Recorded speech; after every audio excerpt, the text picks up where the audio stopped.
안녕하십니까. 매일 아침 조간신문의 주요 기사를 딱딱 풀어서 해석해드리는 조간딱풀 9월 4일 금요일에 인사드립니다. 조국 전 법무부 장관 그리고 정경심 전 동양대 교수 부부죠. 어제 두 사람이 나란히 법정에 섰습니다. 정경심 씨는 피고인, 조국 씨는 정인 이렇게 나란히 출석을 했습니다. 정경심 피고인은 법원에 공개 출석을 했죠. 그런데 조국 정인은 정인보호 이 프로그램을 신청을 해서 카메라가 없는 통로로 법정에 들어갔습니다.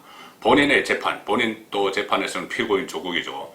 피고인 조국으로 갈 때는 법정 앞에서 기자들에게 여러 가지 이야기를 막 합니다. 뭐 검찰, 언론을 막 훈계도 하고 법원에 대해서 또 이렇게 저렇게 해야 된다고 뭐 지침 비슷한 것도 이야기하고 막 이렇게 하는데 어제는 설거문이 들어갔습니다. 어제 법정에서 검찰이 조목조목 이렇게 증거를 들이대면서 정인을 신문을 하려고 했지만은 조국은 답변을 전부 거부했습니다. 답변 거부한다 이 이야기만 계속 했는데 검찰에서 묵비권을 행사를 했었죠. 검찰 조사 때. 그러면서 법원에서 진실을 가리겠다 이렇게 이야기했는데 법원에서 다시 또 정언을 거부를 했습니다. 자, 형법학자죠. 조국 또 법무부 장관도 지냈고 민정비서관, 청와대 민정비서관까지 지낸 사람이 이렇게 법망을 이용해서 법을 잘 아니까 법을 이용해서 살살 피해 나가니 다시 법꾸라지라는 이야기가 나왔습니다. 법꾸라지, 최순실 사태 때 김기춘, 우병우에 붙였던 지금 집권 세력에 붙였던 별명이죠. 법꾸라지. 자, 조국이 법꾸라지가 됐습니다. 중앙일보 먼저 보시겠습니다. 중앙일보 14면 기사를 보시면은 조국 법정에서 정언 거부를 했는데 148조 형사소송법 148조에 따르겠습니다. 이 말만 303번을 했습니다. 303번을 했습니다.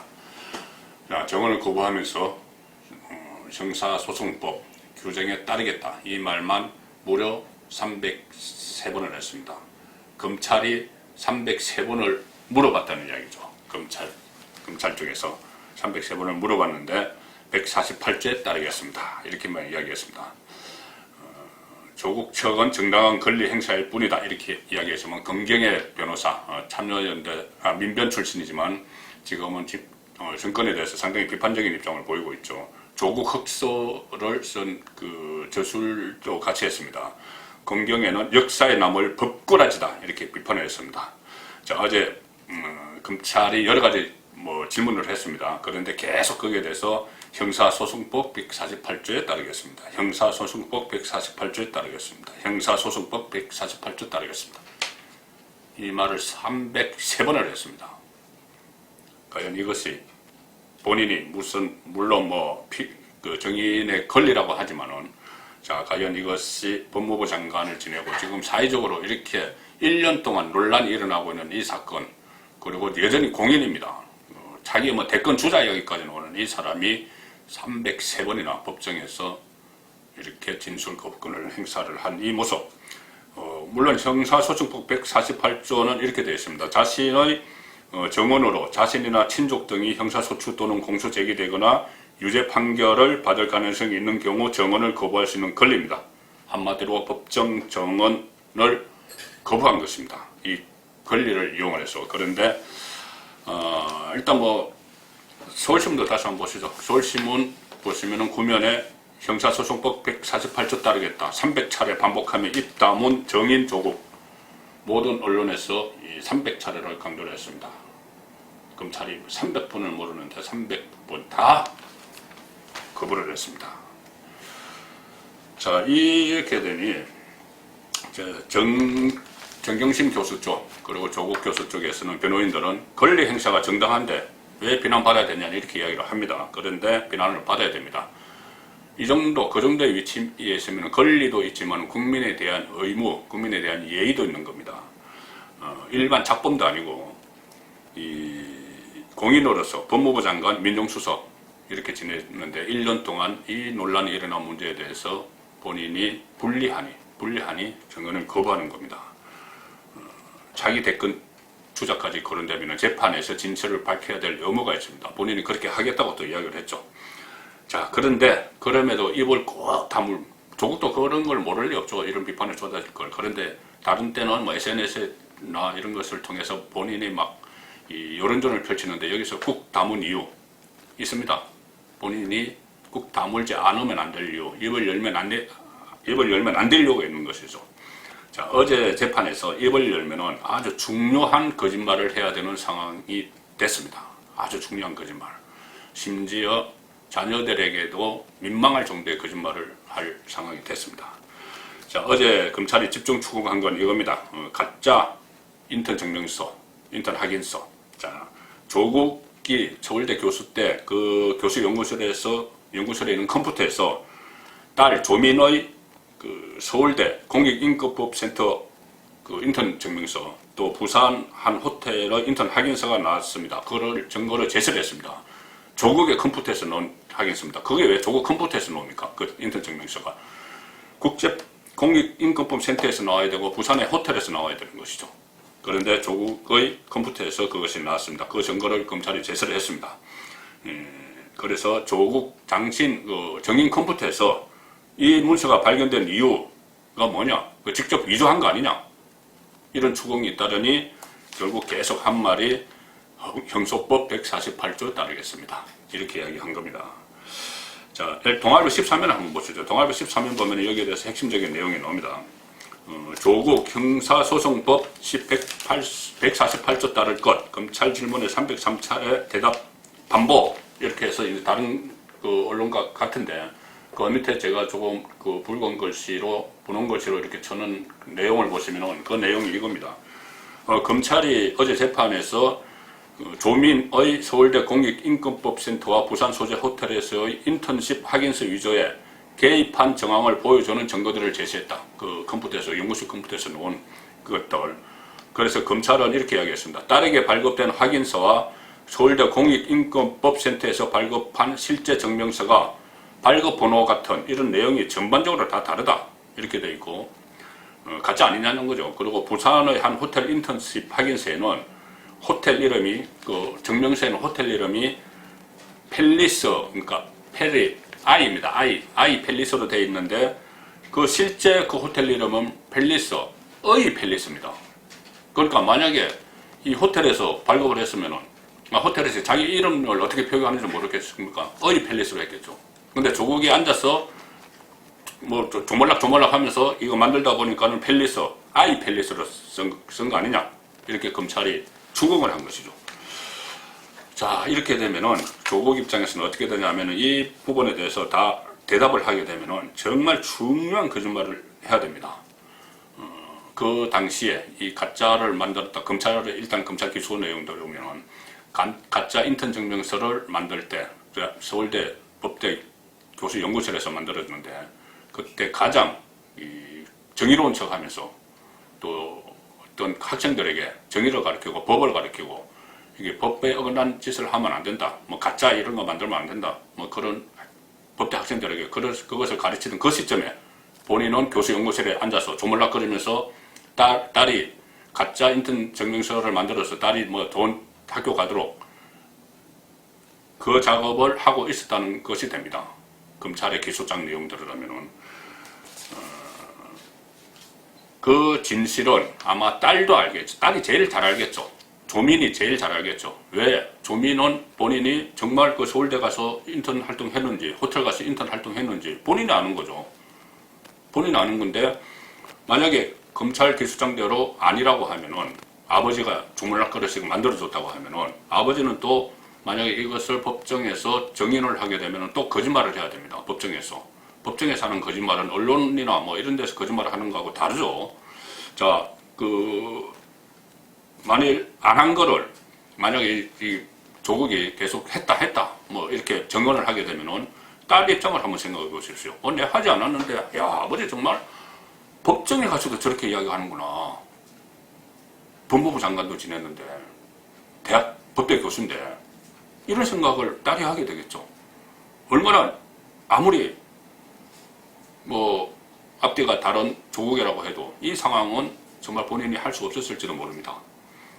법정에서 딸이 하지도 않은 인턴 활동을 했다고 새빨간 거짓말을 하게 되면 딸이 나중에 그것을 들으면 어떻겠습니까? 아버지로서. 그래서 차라리 입을 다문 것 아니냐? 그런 분석이 가능한 겁니다. 검찰의 기소장 내용이 사실이고 가짜 인턴 증명서를 만드는 것이 나중에 결국은 진실로 밝혀질 때 그때를 가정을 해서 말씀을 드리지만은 지금 점차 검찰 기소장 내용대로 가고 있으니 정말 딸이 하지도 않은 것을 딸이 했다고 법정에서까지 뻔뻔하게 진술을 할 수가 없어서 입을 다물었다. 저는 그렇게 생각합니다. 자, 두 번째 오늘 주제는 의사와 간호사 이간질한 문재인의 메시지 미스터리 이겁니다. 의사들의 집단 진료 거부 와중에 문재인 대통령이 간호사들에게 격려 메시지를 보냈는데 갈라치기 논란이 일어났죠. 제가 몇 차례 말씀드렸습니다. 그리고 어제 중앙일보가 기획비서관이 작성한 메시지다 이렇게 하면서 청와대 관계자들이 고리 자르기, 책임을 떠안기 이런 말을 했는데 그 보도를 소개해드렸습니다. 자, 오늘도 중앙일보 신문에 어제는 인터넷판에 나왔는데 오늘 중앙일보 신문에 그 내용을 실었습니다. 문 대통령 간호사 메시지는 기획비서관실 작품 이렇게 되어 있습니다. 간호사 기획비서관실, 대통령 직속 비서관실이죠. 연설 기록비서관이 있고 기획비서관이 있는데 연설 비서관은 어떤 공식 행사 연설문, 그리고 기획비서관은 SNS나 이런 글들, 그런 메시지를 담당한다고 합니다. 대선 캠프 출신 비서관이 담당을 했다. 제가 어제 말씀드렸죠. 강흥창 팀, 대선 때 외곽 조직이었던 강흥창 팀 출신인 오종식 비서관이 했다고 합니다. 1급 비서관이죠. 그리고 그런데 이렇게 되면은 그전에 고민정 지금 국회의원이죠. 청와대 대변인이 이 문재인 대통령께서는 SNS 글을 직접 쓰신다 이렇게 이야기했습니다. 그것과 배치되는 문제죠. 청와대 핵심 관계자가 어제 중앙일보 통화에서 대통령의 뜻을 정확하게 전달하지 못한 참모들의 잘못으로 봐야 한다 이렇게 이야기하면서 오종식 비서관에게 책임을 넘겼습니다. 오종식이 썼다는 이야기죠. 그런데 2018년에 고민정 당시 청와대 부대변인, 그때 부대변인인데 문재인 대통령은 SNS 글을 직접 쓰신다 이렇게 언론 인터뷰에서 밝힌 바가 있습니다. 이렇게까지 이야기합니다. 고민정은 문재인 대통령 본인이 자판으로 쳐서 엔터를 쳐서 올리고 이런 것까지는 아니지만 본인이 직접 글을 다 써서 관리자에게 전해지면 관리자가 업로드를 시킨다. 그냥 올린다는 이야기죠. 기술적으로 올린다. 업로드의 역할만 관리자가 할 뿐이지 그를 그분들이 다 쓰거나 그런 것은 아니다. 이렇게 이야기했습니다. 그런데 지금은 기획비서관이 썼다고 했습니다. 자, 홍준표 의원은 이것을 두고 문제는 참 좋겠다. 유리할 때는 내가 했고 불리하면 비서관이 했다고 해주니 이렇게 꼬집었다. 이 기사가 나왔습니다. 고민정의 말대로 문재인이 직접 썼다면은 이것을 직접 썼다면은 그래서 참모가 업로드만 했다면은 정말 문재인이 이것을 직접 썼다면은 대통령이 본인이 쓴 글이 논란이 일어나니까 그것을 보아인 참모들에게 야, 너희들 했다고 그래. 이렇게 떠넘겨버린 게 되는 겁니다. 본인은 살짝 빠져나오고. 참모들이 울며 겨자 먹기로 우리가 잘못했습니다. 우리 탓입니다. 이렇게 떠하는 꼴이 되는 것이죠. 직접 썼다면은, 고민정 말대로 문재인이 직접 썼다면은. 자, 두 번째. 직접 쓰지 않고, 문재인이 직접 쓰지 않고 기획비서관이 썼다면은, 일단은 고민정은 거짓말을 한 것이 되는 것이죠. 그리고 기획비서관이 썼다면 큰 문제가 두 가지가 있습니다. 하나는 기획비서관이 문재인에게 보고도 않고 올렸다. 만약에 보고도 않고 올렸다면은 대통령은 허수아비죠. 대통령 문재인 이름으로 나가는 메시지가 본인은 알지도 못하고 일개 1급 비서관이 써서 대신 캠프 출신 1급 비서관이 써서 그거를 마음대로 올렸다. 대통령은 뭐 하는 사람입니까? 있으나만 하는 사람이죠. 대독도 아니죠. 본인 아예 알지도 못하는 그 상황이죠. 제가 어제 대독 대통령이라고 했는데 대독도 아닌데 이 경우에는 일개 비서가 마음대로 막 했고 이것은 어떻게 보면 심각한 국정농단입니다. 그때 최순실 사태 때 다들 기억하실 겁니다. 박근혜 대통령의 메시지, 대외적으로 나가는 메시지가 정호성 비서관을 통해서 최순실에게 넘어가서 최순실이 뭐 첨삭을 했다. 거기서부터 이 국정농단, 최순실의 국정농단이 거기서부터 시작이 됐습니다. 근데 지금 만약에 일개 비서관이 문재인 이름으로 메시지를 냈다면 그것과 다를 게 없죠. 뭐 1급 비서관이나 최순실이나 직접 대통령의 메시지를 가지고 할 수는 없습니다. 특히 최순실 같은 경우는 첨삭을 했다고 하는데, 만약에 이 경우면은 대통령은 알지도 못하는 거, 첨삭이 아니고 대통령은 가만 저쪽에 가만 그냥 있고 이쪽에서 1급 비서관이 대통령 메시지를 다 내보낸 이런 꼴이 되는 겁니다. 상당히 심각한 문제고 국정농단이죠. 그리고 만약에 이럴 수도 있겠죠. 그것까지는 아니고 보고를 하고, 문재인에게 보고를 하고 이 메시지를 올렸다. 그래서 문재인이 오케이 해서 제가를 했다. 그래 올려 이렇게 했다. 그렇게 된다면은 문재인 대통령이 의식수준에 문제가 있는 겁니다. 이렇게 누가 봐도 간호사와 의사를 갈라치게 하는 공공의대 그 목적을 위해서, 자기들만의 그 의사면허증을 갖기 위한 그 목적을 위해서 간호사와 의사를 치려는 것이다. 간호사를 격려하는 척하면서 둘을 이간질 시키는 것이다. 그건 누구나 알 수 있는 메시지인데, 저도 딱 처음에 보고 알았습니다. 다 알았습니다. 그런데 문재인은 그것마저 인식을 하지 못했다. 그 하면은 인식을 하지 못하고 오케이 했다면은 대통령의 의식 수준, 문제의식 수준이 문제가 있는 것이죠. 자질 미달이 되는 겁니다. 그리고 만약에 그런 걸 논란을 알면서도 그대로 올려도 되겠다 했으면은 그것은 국민 갈라치기를 대통령이 직접 주도적으로 해왔다는 것을 또 입증하는 꼴이 되기 때문에 어떤 경우라도 이것은 상당히 문제이고, 그 미스터리, 과연 어떤 경우냐, 문재인이 썼냐, 기획비서관이 썼나, 기획비서관은 문재인에게 보고했나, 보고 안 했나, 이런 미스터리들이 문재인 대통령의 국정 운영 스타일과도 직접 연결이 되기 때문에 상당히 중요한 문제라고 저는 생각합니다. 다른 주요 기사는 쭉 한번 짧게 살펴보겠습니다. 국회 나흘 만에 또 코로나 셧다운, 이낙연, 김종인 자책대기. 자, 코로나 때문에 국회가 저번에 한번 셧다운 됐는데, 이번에는 국민의힘, 미래통합당이죠. 국민의힘 정책위 의장 이종배와 이종배의 측근이 한 참모가 확진을 받아서 이종배를 만난 이낙연, 김종인이 기가를 했습니다. 그리고 문재인 대통령도 이낙연과 오찬을 해서 우려가 된다.